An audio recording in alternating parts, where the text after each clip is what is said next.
అందరికీ నమస్కారం. నా పేరు Archana. Welcome to AR stories. ఈరోజు కథ ప్రేమ మధురిమ.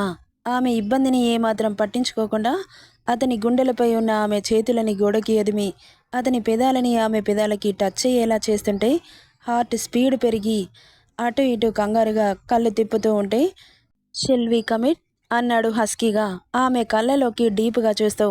అతని మాటలకి కంగారుగా వద్దు అంటూ తల ఊపుతుంటే ఆమె భయాన్ని పట్టించుకోకుండా ఆమెను అమాంతం ఎత్తగానే టెన్షన్తో వద్దు అన్నట్లు తల తిప్పుతుంటే ఆమె పెదాలని మూసేసి ఆమెను బెడ్ మీదకి చేర్చి పెదాలని వీడకుండానే ఆమె మీద చేరుతూ you are looking so gorgeous అన్నాడు పెదాలు వేడి. అతని మత్తైన గొంతుకి కళ్ళు తెరిచి ఎదురుగా ఉన్న దక్షిని చూసింది. ఆమెను అలా పొగడడం మొదటిసారి కావడంతో గుడ్లు పెద్దవి చేసి షాకింగ్గా చూస్తూ ఉంది. ఆమె కళ్ళపై ముద్దు పెడుతూ బుగ్గలపై ముద్దుల వర్షం కురిపించి చాలాసేపటి నుండి కనీ కనిపించక దోబూచలాడుతున్న ఎత్తైన శిఖరాలు అతని సమ్మోహితుని చేస్తుంటే బయట తప్పించి ఆ రాజ్యాన్నేలే రాజులా దర్జాగా తన పీఠాన్ని అధిష్ఠించాడు. ఇక అతను కదలట్లేదని తలెత్తి చూసింది. గుండెల మీద ఉన్న పతి పరమేశ్వరుని. హాయిగా కళ్ళు మూసుకొని పాపతో మూవీలో కాకుండా డ్రీమ్స్లో డ్యూయట్ వేసుకున్నాడు. ఎట్ ది సేమ్ టైం పాప కూడా వేసుకుందనుకోండి, అది వేరే విషయం.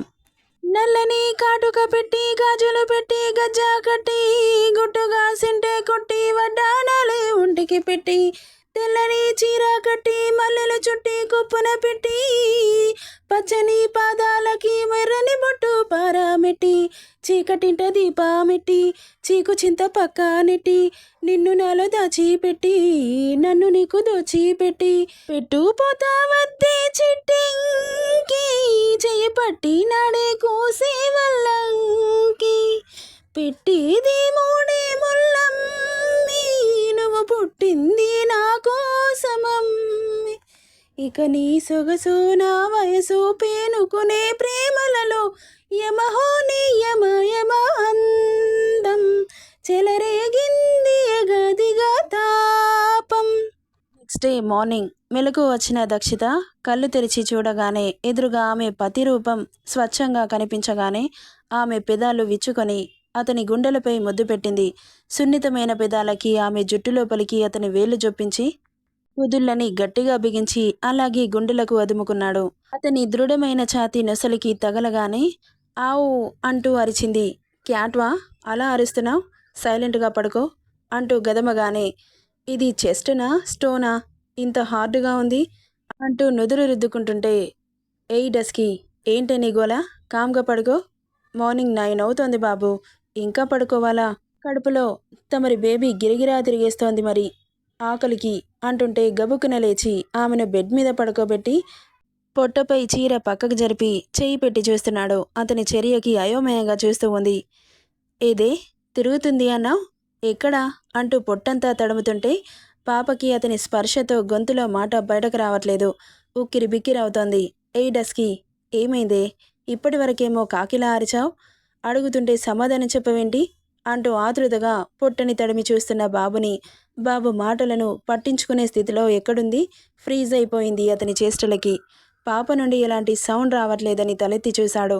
గుడ్లు ఇంతవి చేసి చూస్తున్న దక్షితని చూసి విసుగ్గా తల మీద ఒక్కటిచ్చి ఏంటే నోట్లో బెల్లంగడ్డ పెట్టుకున్నట్లు మాట్లాడవేంటి అని ఆమె చెంపపై చిన్నగా తట్టగానే తేరుకొని సిగ్గుతో ఆమె చేతులతో ఫేస్ని దాచుకొని కన కూర్చున్న దక్షిని దూరం జరిపి అక్కడి నుండి పరిగెత్తింది. దీనికి ఏమైనా పిచ్చా అలా పరిగెడుతోంది, ఇది ఇప్పుడు పరిగెట్టింది కదా, తింగరబుచ్చి ఆగవేని సంగతి చెబుతా అంటూ 2-3 అంగల్లో ఆమెను చేరి రెక్కపట్టి దగ్గరికి లాగి ఇప్పుడు నువ్వు పరిగెత్తావు కదా, మీరిలా చేస్తే పరిగెత్తకుండా ఎలా ఉంటాను అనింది నేల మీద ముగ్గులేస్తూ.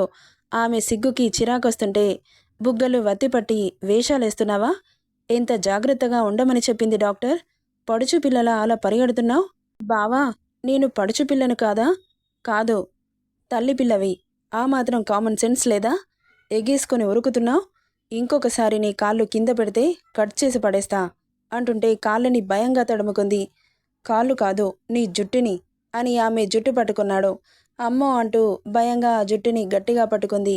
పద స్నానం చేయిస్తా అంటూ ఎత్తుకుపోయాడు.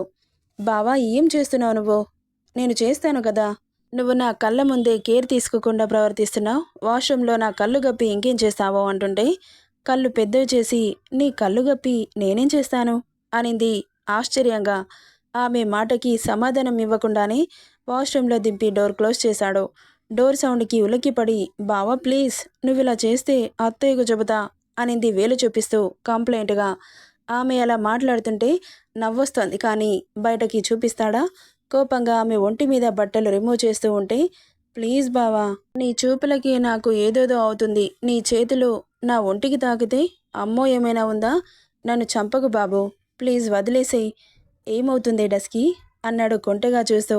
బావా ప్లీజ్ అంటూ అతని గుండెలపై తలవాల్చి చెబుతుంటే ఆమె భుజం మీద కొరికి ఆమె నోట్లో నుండి అరుపు తెప్పించి ఓకే పానిక్ అవ్వకు అని వదిలి వెళ్ళిపోయాడు. ఆశ్చర్యం అనిపించింది దక్షితకి. మొన్న అంత బ్రతిలాడిన ఆమెకు స్నానం చేయించే వరకు వదల్లేదు, ఈరోజేంటి అలా వదిలేసి వెళ్ళిపోతున్నాడు?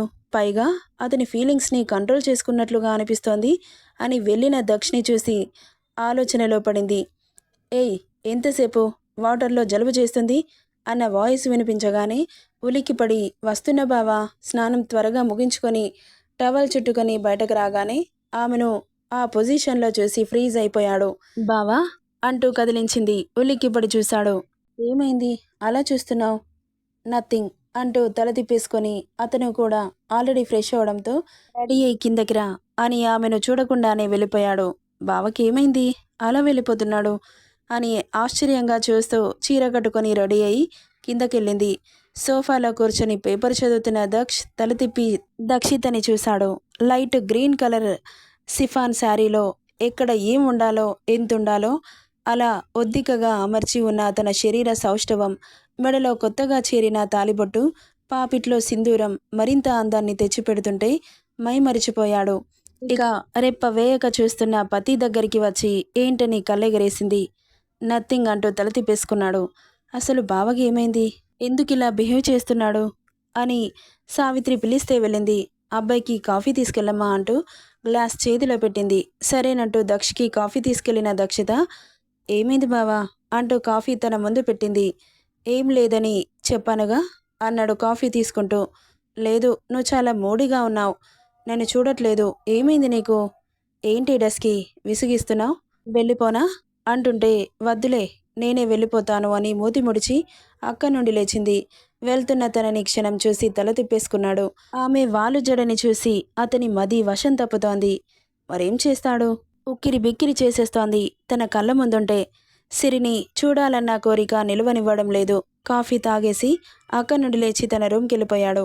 దక్షిత వాళ్ళకి హెల్ప్ చేస్తూ కాస్త పనిలో నిమగ్నమైంది. ఇక ఆఫ్టర్నూన్ కావడంతో అల్లుడి గారిని లంచ్కి పిలవమ్మా, పొద్దుననగా రూమ్కి వెళ్ళాడు, ఇంతవరకు బయటకు రాలేదు, ఏం చేస్తున్నాడు అని అడుగుతున్న సావిత్రి మాటలకి అవును కదా బావ రూమ్లో ఏం చేస్తున్నాడు గుర్తులేదు మాటల్లో పడి అని తల కొట్టుకుంటూ రూమ్కి వెళ్ళిన తనకి పడుకొని కనిపించాడు. నిద్రపోతున్నాడా ఏంటి అనుకుంటూ దగ్గరికి వెళ్ళిన దక్షిత బోర్లా పడుకున్న దక్ష షర్ట్లెస్గా ఉన్న అతని విశాలమైన వీపు భాగం వీ షేప్లో రోజు జిమ్ చేస్తాడుగా పర్ఫెక్ట్ ఫిట్నెస్తో కనిపిస్తుంటే అతని పక్కన కూర్చొని వీపు మీద చెయ్యి వేసింది. నిద్రలో ఉన్నాడేమో ఉలిక్కిపడి ఇటువైపు తిరిగాడు. ఏంటి డస్కి మంచి నిద్రని డిస్టర్బ్ చేస్తున్నావు అంటుంటే లంచ్ చేయవా బావా, అమ్మ పిలుస్తోంది అనింది. అతన్ని డైరెక్ట్గా చూడలేక తల తిప్పేసుకుంటూ మార్నింగ్ నుండి పాప ఎందుకు సిగ్గుపడుతుంది అంటే నిన్న చెప్పారుగా ఈరోజు కార్యమని, ఎందుకో ఇంతకు ముందు 2 సార్లు కలిసినా ఈరోజు మొదటి రాత్రి అంటుంటే కొత్తగా ఇప్పుడే జరుగుతున్న ఫీలింగ్ ఆమె మదిలో. అందుకే ఈ సిగ్గు. ఆ 2 సార్లు అంతలా ఫీల్ అవ్వలేదుగా. ఇద్దరు మొదటిసారి పత్తులో కలిశారు, రెండోసారి చీకట్లో జరిగింది. పూర్తిగా చీకటి చేసేశాడు దక్ష్, కావాలనే అలా చేశాడు. ఎందుకో ఆ క్షణం అప్పుడు ఆమెను మిస్ అయిన ఫీలింగ్ వచ్చింది మరి అతనికి. ఆకలిగా లేదే, నువ్వు వెళ్ళి తినేసేయ్, నేను కాసేపు ఆగి వస్తాను అనగానే బాధగా చూసి నువ్వు తినకుండా నేను తింటానా, నేను తినను అని అక్క నుండి వెళ్ళిపోయింది. వెళ్తున్న తనని చూసి లేచి కూర్చొని షర్టు వేసుకొని కాస్త ఫేస్ వాష్ చేసుకొని బయటకెళ్ళాడు. కిందకెళ్ళగానే సోఫాలో మూడీగా కూర్చున్న దక్షితని చూసి తినకుండా ఇక్కడేం చేస్తున్నావు అంటుంటే చిరుకోపంగా చూసింది. బుంగమూతి పెట్టిన ఆమె లిప్స్ సున్నాల చుట్టి మరింత ఊరిస్తుంటే 2 వేళ్లతో నుదురు రుద్దుకుంటూ చంపుతున్నావు కదే అని మనసులోనే గునుక్కుంటూ దీనికేం తక్కువ లేదు పద అని ఆమె చెయ్యి పట్టి తీసుకెళ్లాడు. అల్లుడు గారు దగ్గరుండి తీసుకొస్తే గాని రావా అని చిరుబురులాడింది సావిత్రి. ఆయన లేకపోతే నేను ఎలా తినను అని దక్షు పక్కన కూర్చుంది. ఇక ఇద్దరికీ వడ్డించింది సావిత్రి. దక్షిత ప్లేట్లో చెయ్యి పెట్టలేదు, కలపట్లేదు. ఏయ్ ఏంటి అలా చూస్తున్నావు, తిను అన్నాడు. నేను తినను అనింది మూతి ముడిచి. ఏమైంది నీకు? ఏం లేదు అని తల తిప్పేసుకుంటుంటే ఆమె బుగ్గలు పట్టి అతని వైపుకు తిప్పుకొని ముందుకు వచ్చిన పెదాలని ఆ క్షణం అందుకోవాలనిపిస్తున్నా అసహనంగా కళ్ళు మూస్తూ తెరిచిన నోట్లో ముద్ద పెట్టేశాడు. ఇక దీనికోసమే కదా ఇన్ని విన్యాసాలు చేసింది. హ్యాపీగా తినేసింది దక్షిత. తన పెదాలు సున్నితంగా తగులుతున్న ప్రతిసారి ఒంట్లో ఏదేదో జరుగుతోంది. సాడిస్ట్ డస్కి అని తిట్టుకుంటూ పూర్తిగా తినిపించి అతను తినేశాడు. నెక్స్ట్ పార్ట్లో ఏం జరుగుతుందో చూద్దాం. ఈ స్టోరీ ఎలా ఉందో కామెంట్ చేయండి guys. Thank you for listening.